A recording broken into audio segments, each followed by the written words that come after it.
എല്ലാവർക്കും നമസ്കാരം. ഇന്ന് എളുപ്പത്തിൽ ചെയ്യാൻ പറ്റുന്ന ഒരു പാവയ്ക്ക വറുത്തതാണ് ഞാൻ ചെയ്യാൻ ഉദ്ദേശിക്കുന്നത്. ഇത് നാടൻ പാവയ്ക്കയുണ്ട്, ചെറുതാണ്. ഇങ്ങനെ കുറച്ചുണ്ട്, ഇവിടെ എടുത്തു വെച്ചിട്ടുണ്ട്.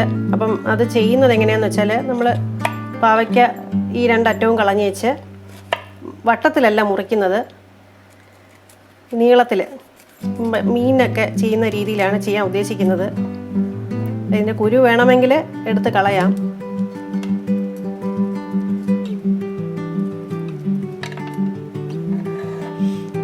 എന്നിട്ട് അതിനെ ഇച്ചിരി വലിപ്പത്തിൽ ഇങ്ങനെ തന്നെ ഈ രീതിയിൽ ഈ ഒരു കഷ്ണത്തിൻ്റെ രൂപത്തിൽ മുറിച്ചെടുക്കുകയാണ്.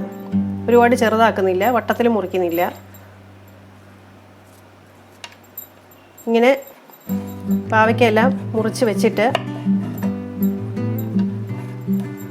ബാക്കി പാവയ്ക്കയും ഇതുപോലെ ചെയ്യട്ടെ. എന്നിട്ട് മല്ലിയും മുളകും ഒക്കെ ഇടാം. അങ്ങനെ ഈ നീളത്തിൽ മുറിച്ച് വെച്ചിട്ടുണ്ട്. ഇതിലേക്ക് അല്പം മഞ്ഞൾപ്പൊടി, പേരിന് മാത്രം അല്പം മല്ലിപ്പൊടി മതി, ഒരുപാട് ഇടില്ല. പിന്നെ മുളക് പൊടി നമ്മുടെ എരിവിന് ആവശ്യത്തിന് അതിനനുസരിച്ച് 1/2 ടീസ്പൂണോളം ഇട്ടു. ഇനിയും കുറച്ച് പാവയ്ക്കയും കൂടെ ഇരിപ്പുണ്ട്. ഇതിപ്പോൾ ഞാൻ കാണിക്കാൻ വേണ്ടിയിട്ട് 3-4 എണ്ണം കാണിക്കുകയാണ്. ആവശ്യത്തിന് ഉപ്പ് ഒന്ന് കൈ കൊണ്ട് ഇളക്കി വെച്ച് ഇനി നമുക്കിത് ഒന്ന് വെള്ളം കുടഞ്ഞ് ആവി കയറ്റണം.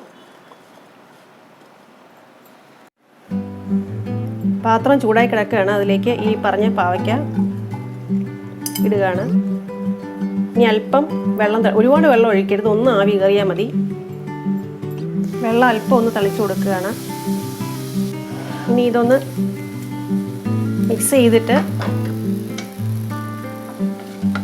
ഒന്ന് അടച്ചു വെക്കുക അടപ്പ് കൊണ്ട്. കുറച്ചും കൂടെ വേറെ ഇരിപ്പുണ്ട്, അതുകൂടെ ഇട്ടിട്ട് കാണിക്കാം. ഈ അടപ്പ് കൊണ്ട് അടച്ചു വെച്ച് ഒന്ന് വേവിക്കുന്നു. വെന്തോന്ന് നോക്കാം. വെള്ളമൊക്കെ വറ്റി, ഉപ്പൊക്കെ കറക്റ്റാണോ നോക്കുക. അപ്പോൾ ഒന്ന് ആവി കയറി, ഒരുപാട് അങ്ങ് വെന്ത് കുഴഞ്ഞു പോകരുത്. വെള്ളം വറ്റി കഴിയുമ്പോൾ നമുക്ക് തീ ഓഫ് ചെയ്യാം. ഇനി ഞാനിത് വേറൊരു പാത്രത്തിലേക്ക് മാറ്റുകയാണ്.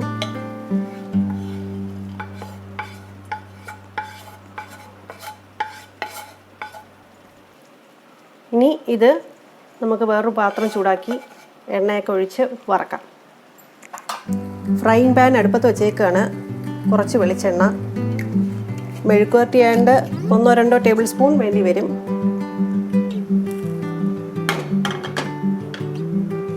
ഇനി ഈ വേവിച്ച് വെച്ചേക്കുന്ന പാവയ്ക്ക ഇട്ട് കൊടുക്കാം.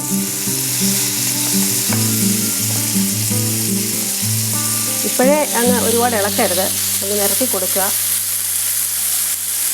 ചെറുതായിട്ട് മൂത്ത് വരുമ്പം നമുക്ക് തിരിച്ചിട്ട് കൊടുക്കാം. ഇത് നമ്മൾ മീൻ വറുത്തതില്ലെങ്കിലും ഇതിൻ്റെ ഒരു കഷ്ണം വെച്ച് ചോറിനൂടെ കഴിച്ചാൽ നല്ല ഇതാണ്, എഫക്റ്റാണ്, നല്ല ടേസ്റ്റിയാണ്.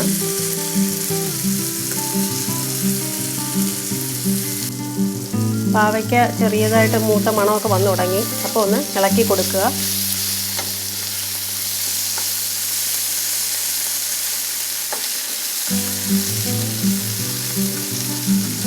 ഇനി കുറച്ചുകൂടെ കിടന്ന് ഒന്ന് ബ്രൗൺ ആവണം.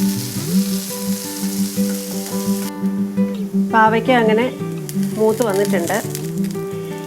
അവസാനം കുറച്ച് കറിവേപ്പിലയും കൂടി ഇട്ടിട്ട് ഒന്ന് ഇളക്കി നമുക്കെന്നിട്ട് വാങ്ങാം.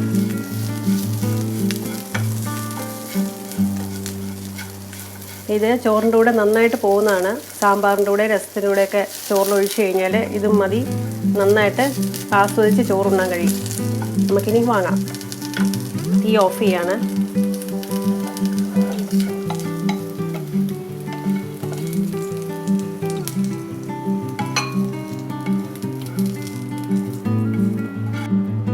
അങ്ങനെ ടേസ്റ്റി ആയിട്ടുള്ള പാവയ്ക്ക വറുത്തത് റെഡി ആയിട്ടുണ്ട്. അപ്പോൾ എല്ലാവരും ഇത് ഉണ്ടാക്കി നോക്കുക. എന്നിട്ട് അതിൻ്റെ ഫീഡ്ബാക്ക് കമൻറ്റ് ബോക്സിൽ തന്നെ കൊടുക്കുക. നിങ്ങളുടെ വീഡിയോ ഇഷ്ടപ്പെട്ടെങ്കിൽ ലൈക്ക് ചെയ്യുക, സബ്സ്ക്രൈബ് ചെയ്യുക, ഷെയർ ചെയ്യുക. Thanks for watching. Anjana, Foodie Lifestyle. Bye-bye.